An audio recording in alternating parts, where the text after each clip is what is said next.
Hi everyone, this is Dr. Mike, host of the free iTunes podcast, Psychiatric Secrets Revealed with Dr. Mike, but that's not why I'm here today. This is another Saving Savvy episode.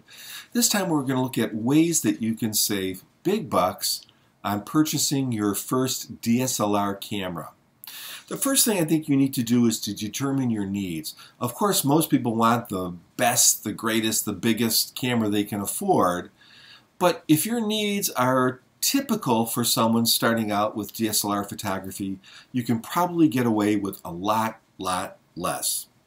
The thing to remember is that all DSLRs take excellent pictures. Now, if you kind of pixel peep, of course, the more expensive ones will take slightly better pictures, and the more expensive ones will have additional features and performance enhancements. Maybe they'll focus a little faster, or maybe they'll work a little better in low light conditions, but even the baseline DSLRs perform very well indeed.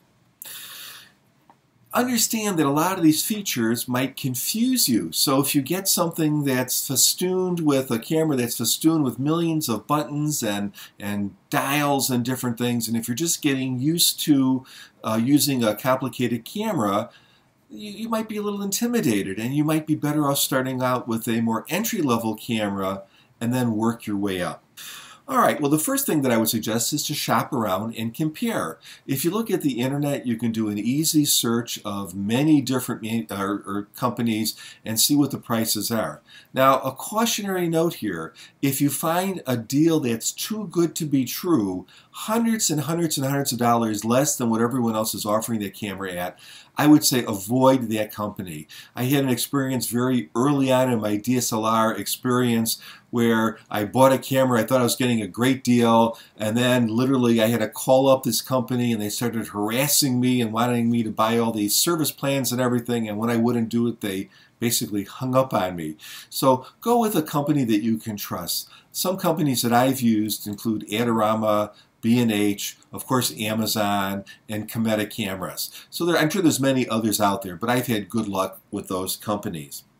The other thing to consider is consider a factory refurbished camera. Often these cameras come to you, they look absolutely brand new, they have very low numbers of actuations, in other words, shutter presses on the camera, and they perform great, and they've been looked over twice, once when they went out of the factory and then once by a certified technician. Also consider last year's model. Every year or a couple of years a new DSLR comes out, and it's always better than the one before it, or typically it's better, and people say, oh, this one can do this, this, and this, and this, but then the next year they say that camera is so much better. The reality is many of the current DSLR cameras are excellent, and that doesn't make any difference if you go back one generation or even sometimes two generations. You can get a great camera that takes great pictures. The other thing that I would say is consider buying used, but only with great caution. Now, sometimes you can get a great deal. I'm going to look at some deals on eBay, but sometimes you can get a great deal on eBay, but you never really know what you're getting. So if that's a camera that the person took 200,000 pictures on it, it's a piece of junk most likely, and you don't want that. Or if the person dropped the camera 50 times, you probably don't want that camera either. And that's very hard to determine if you're just shopping on eBay. If you want to buy a used camera, you're better off going to an actual camera store or going with a brand name company like some of the ones that I've mentioned.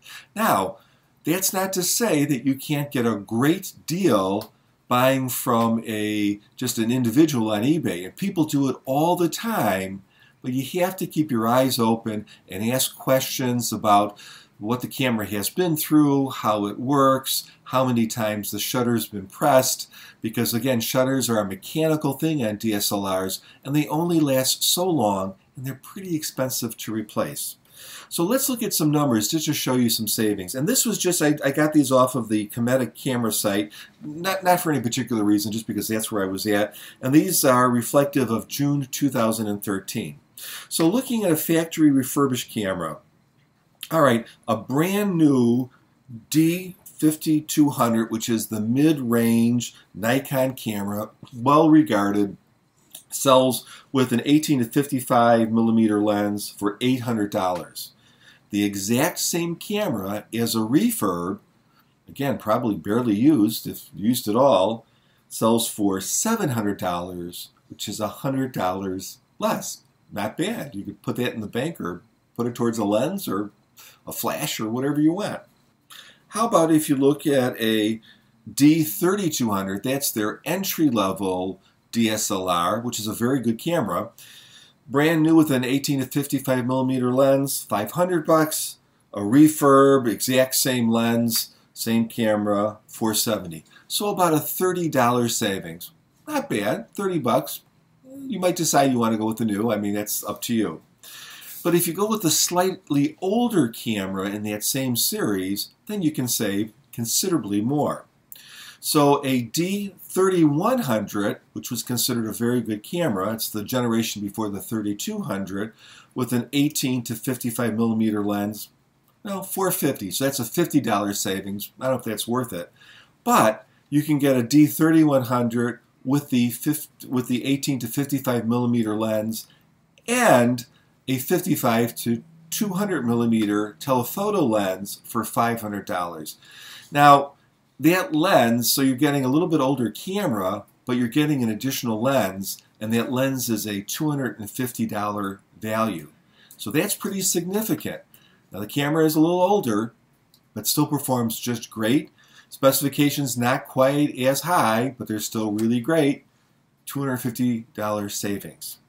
If you really want to go old, they have, for instance, a D3000, another excellent camera. Now this camera was based on a different imaging chip, and that chip could not do live view or video, but if those things are not important to you, it's a 10 megapixel camera, takes very, very nice pictures. I have one. You can get one for, without the lens, for under $200. If you buy an 18 to 55 millimeter refurbished lens from the same Cometa cameras, that's about, actually it's under $100. So for less than $300, you have a fully functional DSLR. Admittedly, a few generations old, but I'm telling you, I have one of those cameras. It takes wonderful, wonderful pictures, and $300 for a DSLR that you could really use, not bad. If you look at previous models, let's say you want to go again with a new camera, but you want to go with last year's model. Well, the D7000 was considered an absolutely awesome camera when it came out. It was replaced by the D7100 just recently. 7100 is a better camera, but the 7000 was their top-of-the-line camera and is also an awesome camera. The 7100 with an 18 to 105 lens, kind of like the typical lens that it comes with, $1,500. The D7000 with an 18 to a 105 lens, $1,000. It's a $500 savings, and you're still getting a great, great camera. Remember, we talked about eBay a little bit. Again, I would use caution there. I think you can get great deals or get really stung, so really ask questions. But here's a D3000 with both the 18 to 55 and the 55 to 200 millimeter lens, but it also includes a camera bag, a flash diffuser, an extra battery, and an SD card. So you're pretty much getting everything. Buy it now at $275. So you'd have a complete kit with everything if you bought the camera that way.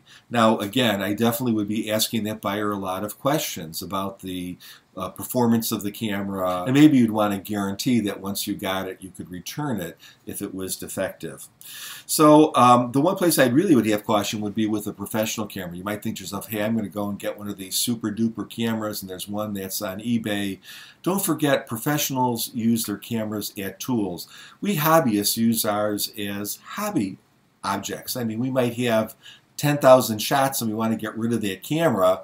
There's still plenty of life in that camera. A professional is going to want to use that camera until they pretty much run it into the ground.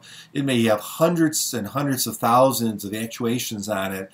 It may be have been dropped and banged and kicked numerous times because it's being used day in and day out. So I have a lot of caution, and I think the only way that I would buy a professional level DSLR is if I actually bought it from someone I really knew and trusted, or maybe from a really trusted camera shop. So hopefully these are some tips that will save you a lot of money if you're going to buy your first DSLR. and have a nice day. And of course, I'm always asking people to listen to my free podcast on iTunes. It's called Psychiatric Secrets Revealed with Dr. Mike, and it's a completely different format. Give it a listen if you have some time. Thanks so much. Have a great day. Bye.